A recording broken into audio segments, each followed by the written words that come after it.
Hello there, Gunpla fans of YouTube.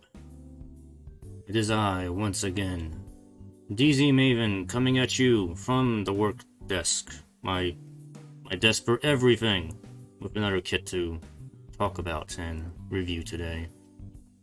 Today I'm going to be talking about the high-grade Universal Century Gustav Karl, parentheses, unicorn version, because this is not exactly the same version as the original version that appeared in Hathaway's Flash, which was a very different looking suit than this one, so yada yada yada. This is a redesigned version, which is very thick.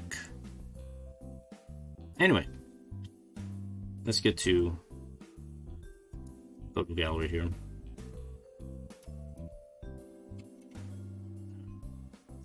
So starting off, we had the box art here. Pretty nice box art. FD-03.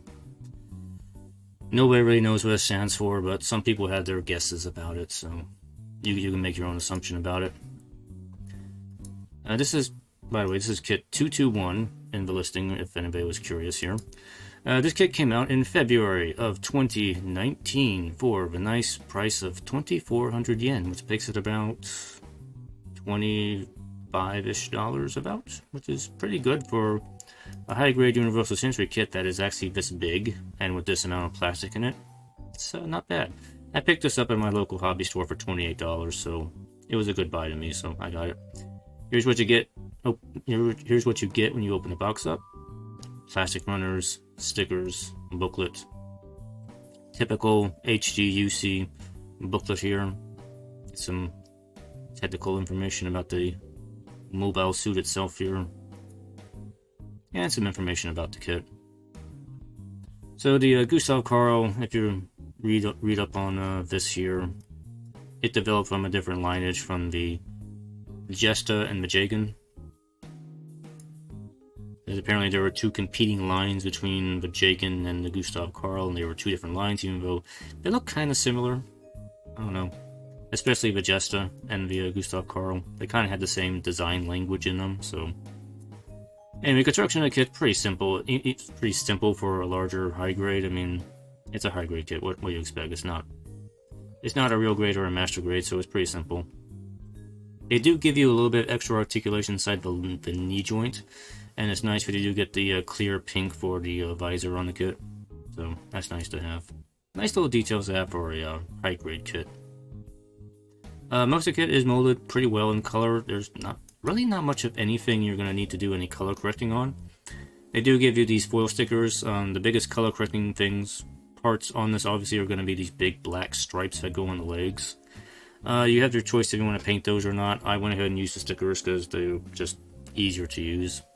The other thing is this little blue tip that goes on the end of the single antenna on the head. Doesn't look quite as nice because it's just a sticker that's folded up. So if you have some blue paint and can paint that, I would probably recommend doing that instead. Just my opinion here. Anyway, here's the runners. Get your multicolor runner. It comes in kind of a gunship gray color, and there's your little pink visor and some slightly off-white color. So not really a pure white. It's kind of a slightly grayish white, and it's sort of a deep maroon red for some of these parts here. More of the gray. These are parts for the shoulders and arms, looks like. Parts for the legs on the actually part for the feet and arms right here on B2. This dark navy blue color is for most of the parts on the torso and the feet and the shield. And more parts for the feet. And here's what you kind of have for your kind of a really dark gray for your internal frame parts and the weapons. You only really get this little dinky little Jagan beam rifle with the kit, which is kind of a letdown, but it's the only really gun you have for this kit, so it's like more parts for the dark gray internal frame stuff here. Get some polycaps. You don't use all of them, of course. You just only use a few of them in the kit, and of course you get your standard pink beam sabers. Here's the kit all completed up. I took the liberty of using a few leftover sticker markings that I had from other kits, and I just threw a few of those on this kit just to kind of make it look a little bit more like a a grunt suit here. A little close-up of the head here. And like I said, there is only one antenna on one side and kind of a stubby one on the other. The head Vulcans are only on the left side of the head. So it's kind of interesting that there's such a asymmetrical look to the head. I mean, it does kind of, it's visually interesting to me. So here's a side profile here. I do want to point out here that you will have some steam lines to deal with on this kit, especially on the forearms here.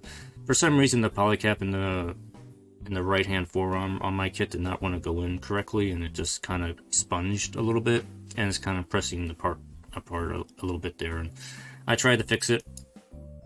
I couldn't really fix it, so it was just going to be that way. Here's the back of the kit. Again, pretty nice. Technically, you probably would, if you want to be accurate, you would paint white inside the thruster bells, but there's always a problem trying to do white paint on top of a dark plastic piece like that. It's never really looks good, so I don't blame you if you don't do that. It's one of those things that's kind of optional. So, a little test of the arm articulation here. Arm articulation is actually pretty much okay for a kit as bulky as this guy is. These white thrusters on the end of the shoulders, you will have to kind of paint some black on the inside vents of those, so otherwise it's just a white spot right there and just want to fill it in. Easy enough to do.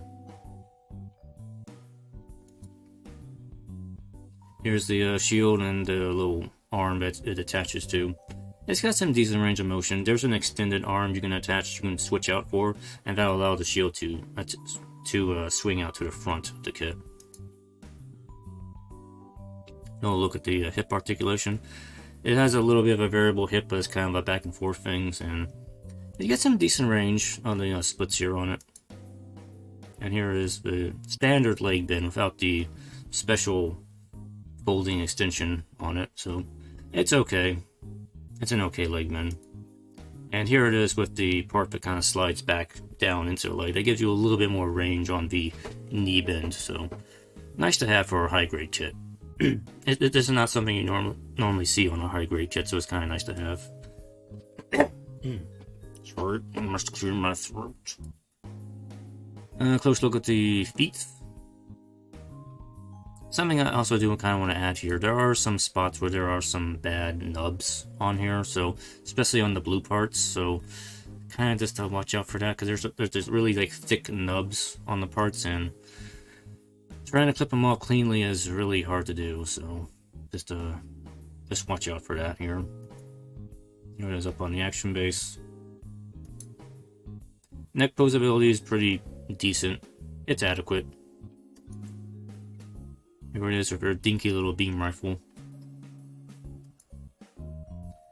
Do note that the kit does not come with a little sticker for the little scope on the beam rifle. I cut a little piece of pink foil sticker and just kind of stuck it in there. Now look at this really zoomed up close look. It's not really perfect, but it's better than nothing. And the beam sabers are stored on the kit. You can store them on the kit if you want. I don't really have them on there myself, but if you want to, they go inside the little side skirt pieces like that. Here is both the shield to the front with the beam saber. And here's what it looks like from the back with that extension for the shield. There it is with the pop-out grenade launcher on the left arm, or the box art pose right there. And here it is looking from below a little bit here, so again, a pretty decent pose. It's a decent posing kit for how bulky it is. And just for a quick size comparison, here it is next to the Unicorn Gundam. It's about the same height as a Unicorn Gundam in Destroy mode. And next to its cousin, the Jesta. So it's about a head height taller than the Jesta here. And here's the basic accessories that come with the kit. Not a whole lot. Shield, the two different arms for the shield. You get 2 sets of standard holding hands and one right hand for holding the beam rifle. Get the dinky little beam rifle and 2 beam sabers. And that's it. Let's get to the actual kit here. Alright. Live view. Anyway. Alright, so here's the Gustav Karl. Just kind of an overview here. Things I will point out here is a lot of people have complained about the shoulder on this thing, and I totally understand, because if you try and bend the shoulder too far, it can pop right out. In this case, today it's not deciding not to pop out. I wonder, this kit never ceases to amaze me. Let's try it with the other arm here. Okay, there it came out. If you overextend it, it will pop out. It's not a huge deal, as long as you are aware of that. Now this shoulder is supposed to come out a little bit here so it can rotate forward, but that's usually where the problem is. If you pull too much, it will just kind of come right out. Get back in there. So now technically this piece in here is supposed to kind of rotate up to give you some greater range of shoulder articulation, but it's something that's not really possible to do. I can see it's starting to come out a little bit there, and then this pops out. So yeah. So, but it's not like you really need to do that anyway. So another look at the beam rifle here, and look at this little side seam here. I know. I could probably glue it if I wanted to, but this is just what it's going to be like out of the box here. So.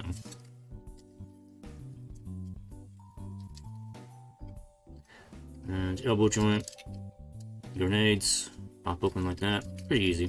This piece does not come out, by the way. It's just, it looks like a magazine piece, but it's part of the arm. You can't really take that out. This piece here also moves just a little bit.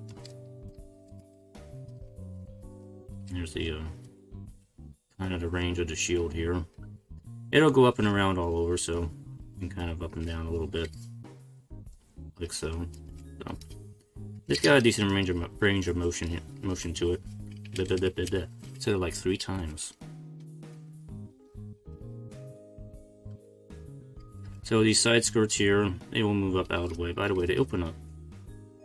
Oh, okay, well never mind, it just comes off. I'll just show you here anyway. It opens up like this. There's no joint in here or anything. There's just kind of friction that's holding this in, so this will just come right off. So the beam saber will go right in here for that. If you decide to store them, I just leave them out. You're not going to tell whether they're there or not, so just might as well leave them out. Rescued armor. This is as far as it goes forward, by the way. It only goes that far, and then it gets stuck. So that's why you can only get about that far with the leg here. That's about what you're going to get with a standard leg bend. Now this piece here slides down, just to kind of demonstrate. You can get it on camera here. There we go, it slides down. And I'll give you a little bit of an extra bend, but you kind of have to... Oh yeah, I forgot this part slides out. You have to slide that out first, then bend it back. There you go. So now you get that bend. So it's nice that they have that feature in this kit. It's not something you would usually expect out of a high grade kit, so it's nice to see. Now another thing I have noticed in other reviews of this kit is people have problems with the waist area on this kit.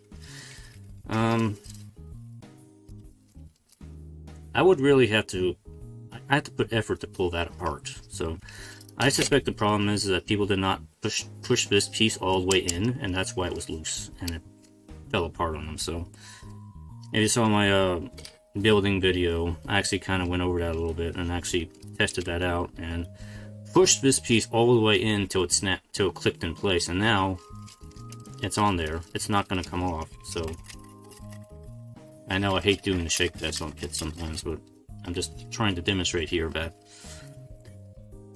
if you do this properly, the torso and the waist will stay together. Of course, if you want waist turning articulation, that is kind of another matter here. So it will come apart if you try and twist it too far. But other than that, I don't really find it loose. It's not going to fall apart on you.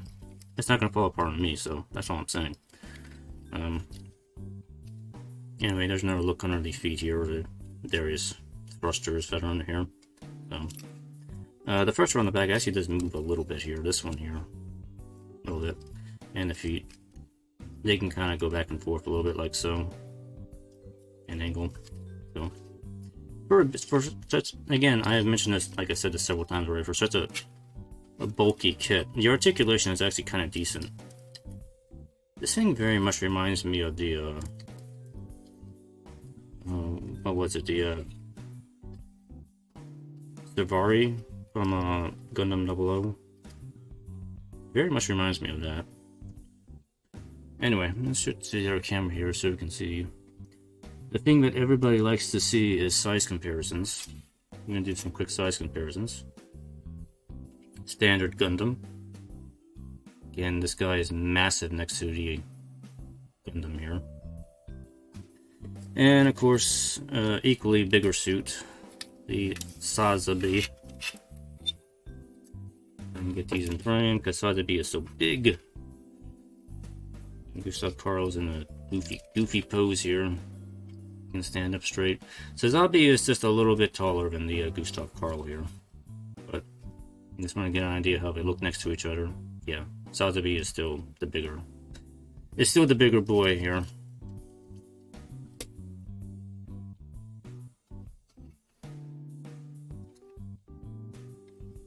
Alright, so I guess we'll just go over the accessories here briefly here and show you what I got. So here's that extension piece for the shield. If you want to swap it out, you have to kind of pull this off. Carefully. Carefully pull this off. There we go. And just pull that out. Swap that in. Make sure you pull it forward like that. It has to be oriented that way. And then stick this back on. And now the shield can swing around to the front, like so. Beam sabers. They're beam sabers. They got no notch in them to hold them and everything, just kind of held them by friction, so just kind of stick them in the hand and there you go. What else can I say about beam sabers? They're just beam sabers. And of course you get your holding hand for the right hand, if you prefer. But yeah, anyway, that's pretty much about all I can really say about the high-grade Gustav Karl. It's a nice kit, and considering how big it is and how much plastic you get, it's a pretty good price for what you get here. So I consider this kind of like a bargain kit. And just in case you're wondering, action base, yes, last thing we'll mention, and we'll go on the action base, like so. So no problem there. Anyway, I guess that's all I really have to say about this kit. I hope you enjoyed that. I hope you found that informative and entertaining. And yeah, if you're considering this kit, you know, pick it up. I think it's a pretty good kit for what it is. It's not expensive. It's kind of interesting, and yeah, it's good. Anyway, hope you enjoyed and found that informative. I think I said that already here, so I'm going to just wrap up here. Anyway, anyway, till next review. Take care. Bye bye. Our name is Karl. Gustav Karl. By the way, before I end here, one fun fact here. Is this named after a person? If you said yes, you're incorrect. It's actually named after a anti-tank gun called a Carl Gustav. At least that's what the Gundam Wiki says. So don't take my word for it. You can go over there and complain if they're wrong. Anyway, bye-bye.